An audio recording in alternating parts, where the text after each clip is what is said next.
everyone! Welcome to Marvin Cooking Lifestyle. Ito naman po ang inyong kusinera magluluto sa inyo ng ulam naman tayo sa araw na ito. Ang gagamitin natin dito is yung mga tira-tirang tupa or karne. Hindi ko itinapon at gagawin naming ulam. Dito sa ating kawali, maglagay tayo ng mantika dahil igigisa natin. Then, isunod natin ang ating onion or sibuyas bombay sa Bisaya. Basal naman sa Arabic. Ayan, igisa lang natin hanggang mag-translucent. Then, isunod natin ang ating maraming bawang. Ang bawang is nagpapasarap sa ating pagkain. Lalo na pag ito ay ginisa ng brown. Then, isunod natin ang ating sili. Maanghang. Ang sili is optional lang. Kasi tupa ang ating gagawin. Kailangan natin ng sili para pampatanggal umay.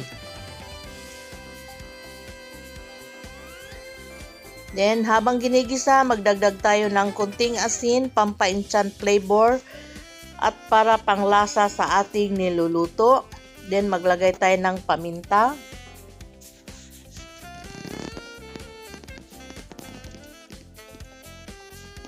Ganito ako dito sa kusina pag may mga tira-tirang mga karne, hindi ko tinatapon at ginagawa kong ulam naming mga ka-OFW. Naglagay tayo ng kunting seasoning granules. Then, atin lang siyang halu-haluin. Ang sili, pag ginigisa natin sabay ng bawang is lumalabas siyang kanyang halimuyak na maanghang. Then, maglagay tayo ng red tomato. Yung hinog na hinog kasi ito din ang nagpapasarap sa ating pagkain. Ayan, pulang-pula ang ating kamatis. Yan, gisa-gisa lang natin hanggang lumambot.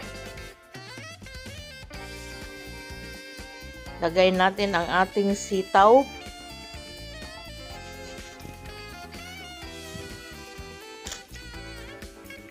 Masaya na naman ang ating mga ka-OFW dahil may ulam na naman kami mamaya sa aming hapagkainan.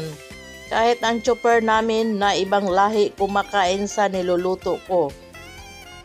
Then, maglagay tayo dito ng patis. Ito is Thai patis itong ginamit natin. Kunti lang para hindi aalat ang ating pagkain. Sa hindi pa nakasubscribe sa ating channel, just click the subscribe button and notification bell para ma-notify kayo sa ating mga newly uploaded recipe. Ayan din, isimmer lang natin ng mga ilang minutes. Pag kumulo na, atin lang ulit i-mekos-mekos, halu-haluin. Tapos ilagay na natin yung ating hinimay-himay na karne ng tupa. Ayan. O diba, puro laman pa yan, walang buto.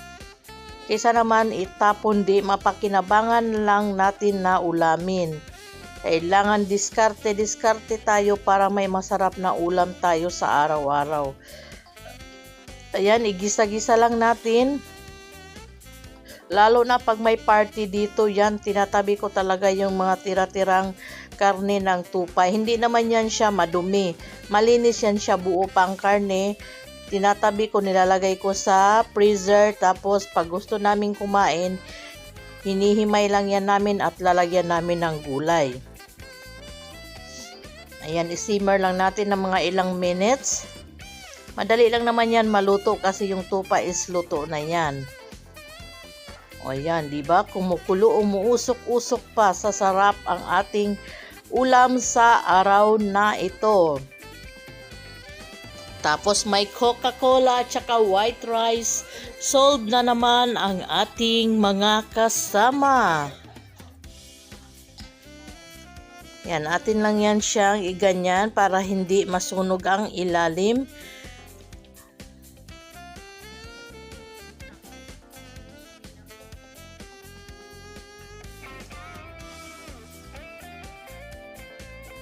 Usok-usok pa at saka ang bango. Then maglagay tayo ng sesame oil dito. Kung walang sesame oil, okay lang naman. Pero ako parang nasanay akong lagyan ang mga ginisa kasi iniisip natin na parang Thai food. Ayan, masarap kasi ang sesame oil sa mga ginisa na pagkain. Lalong sumasarap pag mayroon tayong nilagay na ganito. Tapos halo-haluin lang natin.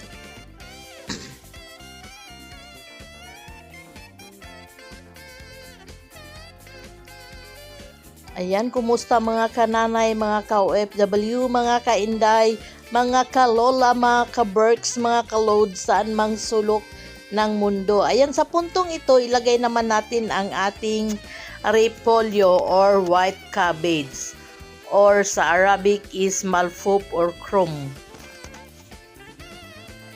Yan, nilalakihan ko lang ang hiwa kasi ang cabbage naman is pwede naman yung half cook lang iluto. Hindi na kailangan ng super duper na luto dahil kinakain naman ito ng hilaw sa salad.